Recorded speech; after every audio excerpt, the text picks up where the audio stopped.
Hello guys, welcome to my new vlog. আশা করছি আপনারা সবাই ভালো আছেন অ্যান্ড আমিও ভালো আছি।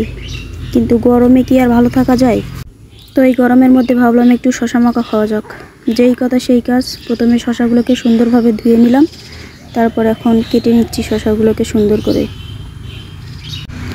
কি যে একটা গরম পড়ছে, সবারই অবস্থা খারাপ। এই শশা খাওয়ার সময় আমরা অনেক কয়জনে ছিলাম, সবাই মিলিয়ে শশা খাবো, এই জন্য আমি ছিলতেছি, কিন্তু এই দিকে মনে করেন সবাই শশাগুলো উঠাই নিয়ে নিয়ে খাইতেছি। পরে আমি কি করছি, পরে শশাগুলো আমি রাইখা দিছিলাম একটু মজা। তো ওদেরকে শশা ছিলতে দিয়ে আমি প্রকৃতির দিকে তাকাইলাম অ্যান্ড আমি প্রকৃতির মাঝে হারিয়ে গেলাম। কি একটা অবস্থা। পরে আবার আমি শশাগুলো নিলাম, নেওয়ার পরে সুন্দর করে কেটে নিচ্ছি মাখার জন্য। এর মাঝে আমরা অনেক দুষ্টামি ফাজলামিও করছি, অনেক হাসাহাসি হয়েছে আমাদের। পরে আমার কাটা সম্পূর্ণ হয়েছে।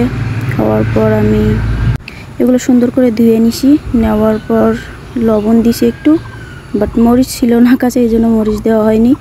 পরে ওরা মরিচ অ্যাড করে খাইছে, কিন্তু আমি শুধু লবণ দিয়ে খাইয়ে নিছি। কিন্তু মজা লাগছে অনেক বেশি। গরমের দিনে শশা খাইতে কার না ভালো লাগে বলেন? তো আজকের ভিডিওটা এই পর্যন্তই। আপনারা সবাই আমাকে সাপোর্ট করবেন, follow, comment and like, share দিয়ে সবাই পাশে থাকবেন এবং সবাই ভালো থাকবেন। আল্লাহ হাফেজ।